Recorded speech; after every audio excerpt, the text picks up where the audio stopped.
Caleb. Yo, dude, are you there? What in the world? I'm supposed to be here. I'll just text him again, I guess. Dude, bro, Justin. Oh, shoot. What's up, man? Dude. Man, I missed you, bro. I missed you. Oh, yeah, okay. Well, you're pretty late. We were supposed to start this thing like 20 minutes ago. Oh, dude. Glad you're here. It's all good, man. It's all good. My bad. I just lost track of time. We're good. We're good. Yeah, I can tell. But no, it's not all good because the Titans face the Patriots this weekend, which you know what that means. We can't afford any mistakes, and that all starts here at Titans Tube. Dude, you need to chill out, man. It's all good. You want this? You want some? You want it? You want this? No, dude, no, I can't. You know that's illegal on this side of the screen. Oh. Okay, well, how about a chip? You want a chip? I got a chip. Sure. Okay, here. Okay, I'll take a chip. Okay. Thanks, man. Oh, no problem. Wait, is this the same? Dude, I totally think that Marcus and I would be like best friends. Like, seriously. I mean, think about it. Sometimes when I get a tan, I gotta look Hawaiian, and like we would totally connect on like a deep, all right, pulling up like the scripts. Spiritual level. All right, wait, what are you even talking about right now? The Titans have a matchup this week, and we have to go to New England and face the GOAT and Tom Brady. God, way to ruin my fun, Patriots and Tom Buzzkill Brady. Oh boy. Okay. All right. I have little faith we can get through this, but we're gonna try. So yes, welcome in to this divisional round edition of Titans Tube. The Tennessee Titans are coming off their first playoff win in 14 years. And 14 years ago, we went to go face Tom Brady and the Patriots. This year, however, we're gonna go face Tom Brady and the Patriots. That's right. They're still doing it after all this time. That's mind blowing. That's mind blowing, dude. Whew. Yeah, I thought you said it.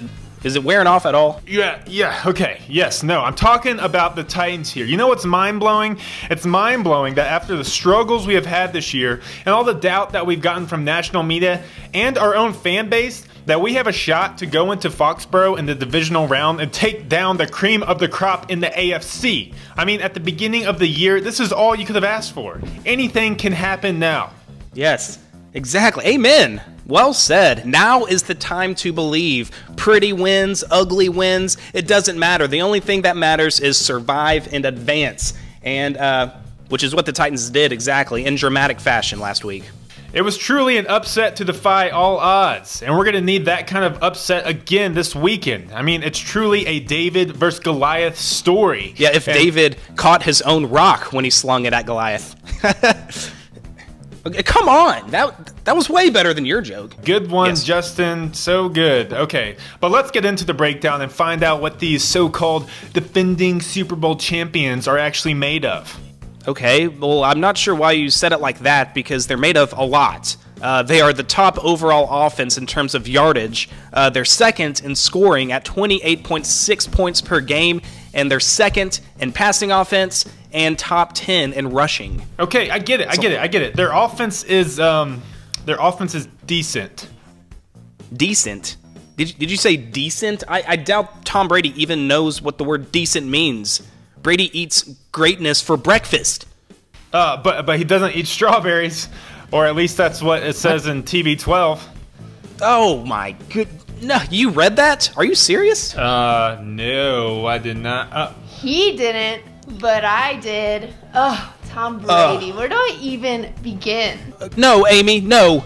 No one asked you, okay? Tom Brady is a lie. TB12 is fake news. Get her out of here. Okay, can we all at least agree that he is really good, okay? This season, he's putting up MVP numbers once again. He has over 4,500 passing yards, 32 touchdowns, and 8 interceptions. I mean, come on. You can't argue with those. Okay, we know that Tom Brady can throw it, but can he also catch his own passes for touchdowns? Because Mariota can do that. You know what? I'm sure he could if he needed to, but he doesn't have to. This season, he has 2 receivers with over 1,000 receiving yards this season. Ever heard of Rob Gronkowski? Okay, he's got 1,084 receiving yards this season and 8 touchdowns. Ever heard of Brandon Cooks? He's got only 2 yards less, 1,082 yards, and 1 touchdown less. He has 7 touchdowns this season. And that's not even mentioning Danny Amendola, James White, Chris Hogan. I mean, they have 5 receivers with 3 touchdowns this season at least. Okay, AB. All right, I think we got it. We get the picture here. The Patriots' passing offense probably does have the advantage over our secondary. Now enough of that. All right, let's go ahead and move on now. Amy, since you're the expert here, do you know anything about New England's rushing attack? No, not really. I'm out. Okay. Oh, okay. Well, All right. Justin, well, glad that's over with. Yes, agreed. Okay, so for the Patriots' ground game, they feature RBBC in their rushing attack this season. That's a really weird name. No, that's not a name. That's actually it's an acronym, and it's for an acronym for the reluctant Brady Belichick Club. You know what? If you weren't so far away, I swear I would smack you in the face. Gosh. No, it means running back by committee, RBBC, which means they use multiple people at running back. Kind of like how we did with Bishop Sankey, Sean Green, and Dexter McCluster. Except that it actually works for the Patriots. Yes, it does work out for them quite well because the Patriots have the 10th ranked rushing offense in the league, led by Dion Lewis's 896 yards on the ground, and he's added 6 touchdowns on top of that to boot. But just like their receiving group, they kind of spread the touchdown love around, as Mike Gillislee and James White both have 5 touchdowns rushing each. And also, those 2 guys help out enormously in the receiving game as well. Yeah, Justin, yeah, they're pretty good, but I'm going to have to go with blunt numbers here. The Titans' rushing defense has been sneaky good all season. We're currently ranked 4th in the NFL at shutting down the run, and we just held the NFL's leading rusher last week to only 42 yards on 11 carries. That's right, Caleb, but as for the pass rushing, though we don't have any one player that stands out, we finished 5th overall in the NFL in total sacks as a team, so teams can't just hone in on one guy. They've got to account for multiple guys on our defensive front. I'm hoping we're going to get to make Tom Brady break his precious little diet this week by making him eat dirt time and time again. You know what? I think dirt might be allowed on the TB12 diet. So advantages? Advantage to the Titans? Do we get this one? You know, with as great as this Patriots team has been this year, they do have a weakness. A little chink in the armor, you could say. What would this chink in the armor be, Caleb? Their defense. They are currently ranked 30th in the league in defending the pass and 20th in defending the run. Huh.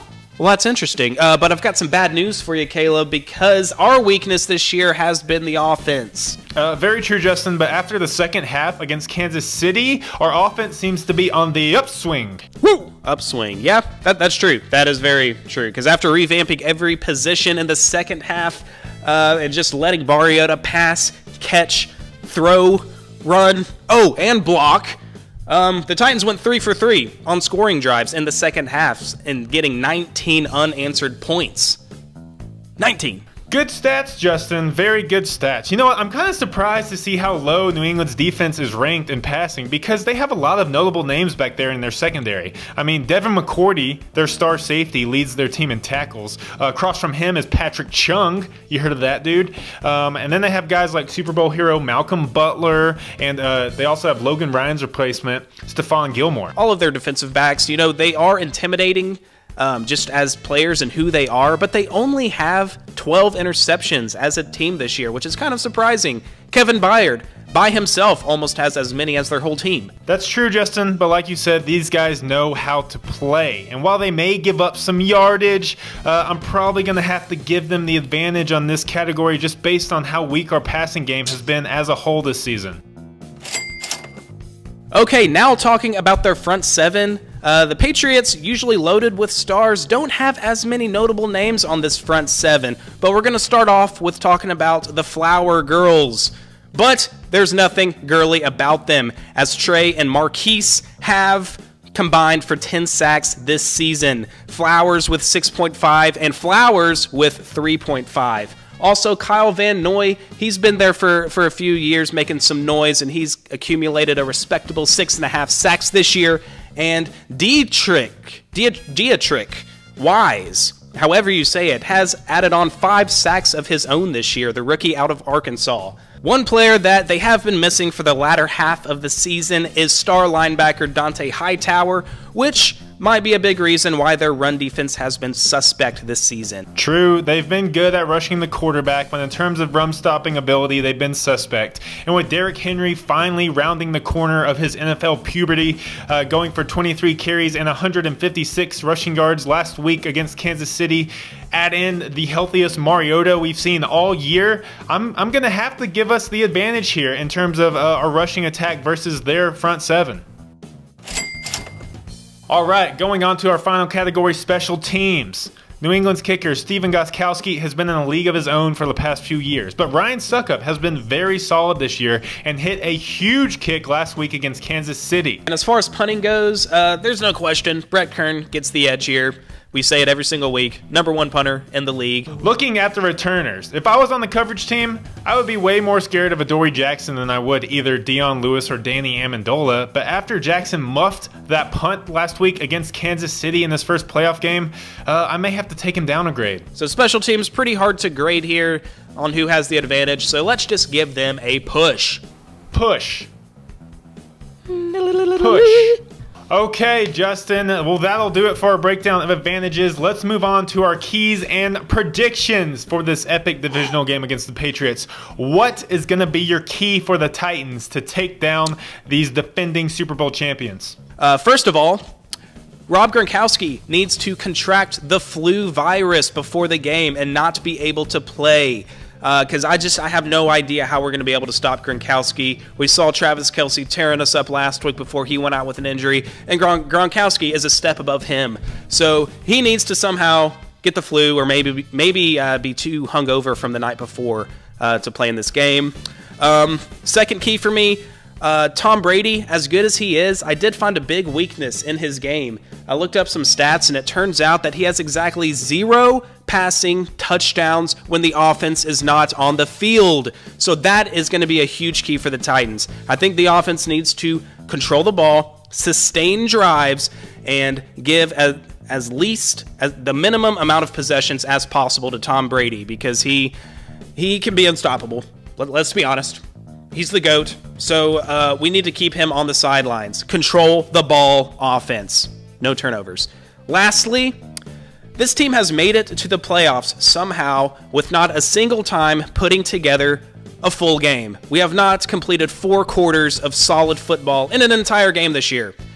Can the Titans complete a full game in this matchup? I think the Titans are going to have to win this game. We need to play a full game, no slow starts, and no fast starts and then dropping off in the second half. Full 4 quarters. Get it done, Titans, and those are my keys. Very good, Justin. I like those keys. Good keys, man. My score prediction, I think if we're going to win, the offense has got to score points, and it's got to be the version of the offense that we saw in the second half last week. Let them loose. Let them all loose, coaches. Let Mariota get it done. I think the Titans will pull it out in a very tight scoring affair, 33-31. Wow, high scoring. I got some faith in our offense. I like that. Shootout. Shoot out. What say you? What are your keys to this game and predictions? Ooh, hold on. Let me hit this one more time in order to get through this. My keys, Justin, are actually very similar to yours. I think it starts with 2 things, or it starts with 1 thing, and that's keeping Tom Brady off the field.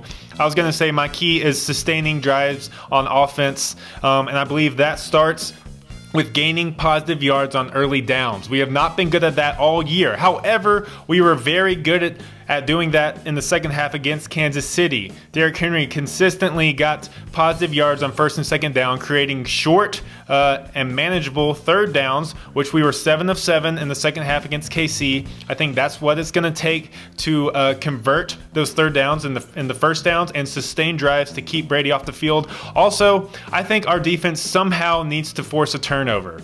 I don't care. I know Tom Brady doesn't throw a lot of interceptions, but I believe we're either going to need to pick him off or create some kind of fumble on special teams or from one of their receivers or running backs in order to win this game. So sustain drives on offense, and I think our defense, our ball-hawking defense, needs to come up with a turnover, at least one. I think the Titans can do it. Everyone is doubting us, yet most of the country is rooting for us, and this team believes in themselves. I think they're in desperation mode, which actually bodes well for our offense, starting to do some things that we haven't done all year because we're getting deep into the playoffs, playing the Super Bowl champions. So I'm going to go with the Titans winning here in an unbelievable upset, 24-21. Give me that last second field goal by Ryan Suckup with 3 seconds remaining in the fourth to win. Music to my ears. Oh man, what an upset it would be. One of the biggest ones in playoff history. Okay, well, it's a wrap. you know what? Unfortunately, since we are in different locations, we will not be able to do a Madden Challenge together this week. But we do have a volunteer to play as the Patriots. Our resident Patriots lover, Tom Brady fan, Amy, has agreed to play as the Patriots against me as the Titans, so I have a lot to live up to. Come on, Caleb. Don't let her beat you, man. We're all counting on you. But we'll see how that goes. So stay tuned for that. Anyways, before we go, we want to give some shout outs to our newest Patreon members. Actually, this isn't a new one, but Jake Shook.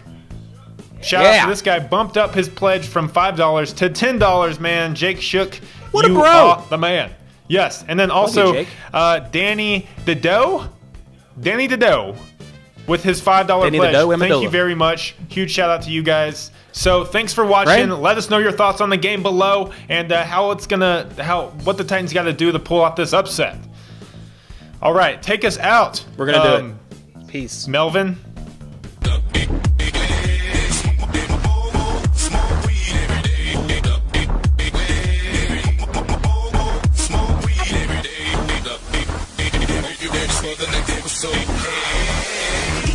Snoop Dogg.